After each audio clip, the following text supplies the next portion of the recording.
Welcome to the Small Business Office Showcase, where daily we provide you a quick tour of a government agency's small business portal or something similar from a large prime.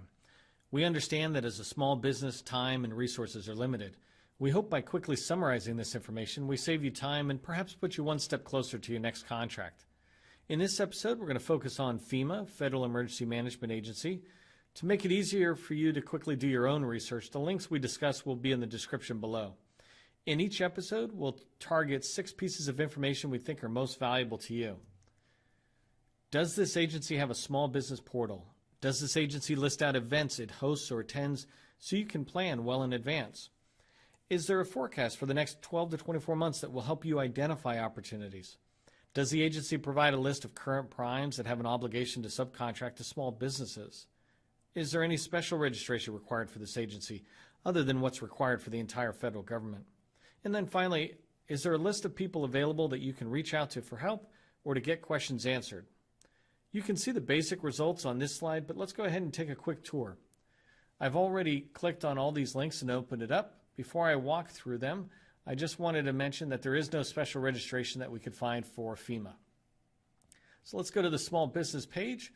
This is a pretty good page, especially considering that FEMA falls under Department of Homeland Security for much of what they do for small business activity.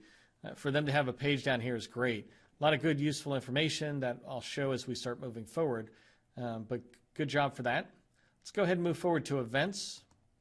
So like I mentioned with DHS, FEMA falls under DHS for the events, and you can click here to get access to their events.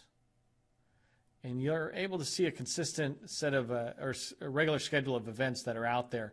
One thing to keep in mind about some of these events is sometimes they're directed towards specific type of customers that, or small businesses that they're actually trying to reach. So in this particular case, I don't see any.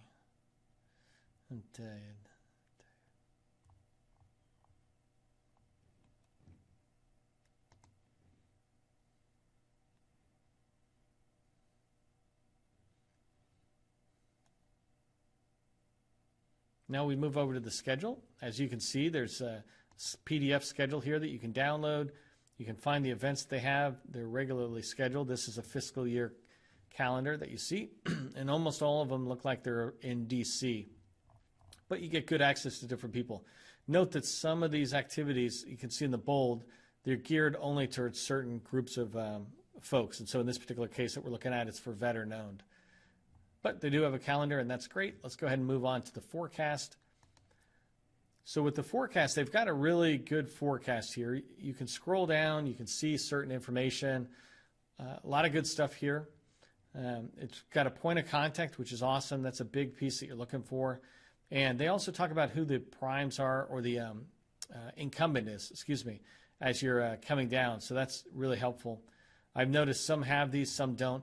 One thing that you can see, like right here, I just passed one, Omni Corporation. So when it has it, it tells you the contract, when it's going to be expiring.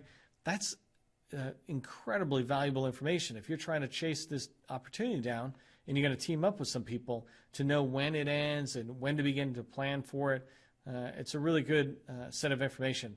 One thing I will point out is that you can click on the CSV file button for downloading it as a Excel spreadsheet. Basically allows you to sort it all out. All this information becomes nice in various tables and rows so that you can manipulate the data how you would like.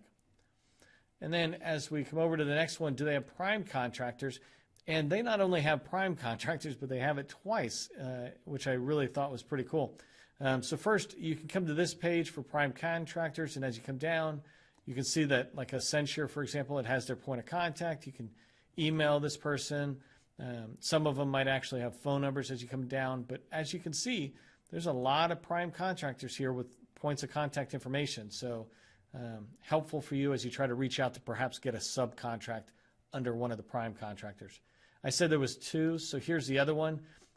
One is on a web page, and this one here, now I can't tell if this is real, but it says it hasn't been updated since March 2007. And if that's the case, I would recommend that DHS actually do something about that, because it is pretty old. You can see that this person's different than Irene, who was, I think, on there before. But this is really old stuff, so make sure you don't get caught up on this one. This data should not be even on the website. But I just wanted to recommend or point out, go to the website for the prime contractor information. And then the last one is small business contacts or specialists. In here, they break it up by everybody. So we're doing FEMA. You can find them, Federal Emergency Management Agency, right there. When you click on it, you'll see Mr. Keegan here is a small business specialist. You can reach out. I'm sure that person can give you a lot more information about how to navigate this particular agency. That concludes the walkthrough. I hope you found the information helpful as you continue to grow your business. Please provide any comments below or reach out to me directly if you have questions using my email address, which is also in the description. If you found this information valuable, share it on social media or just give it a thumbs up. I'm your host, Neil McDonald with SV MacPack. I thank you for joining me today and hope you'll join me again for more video tours.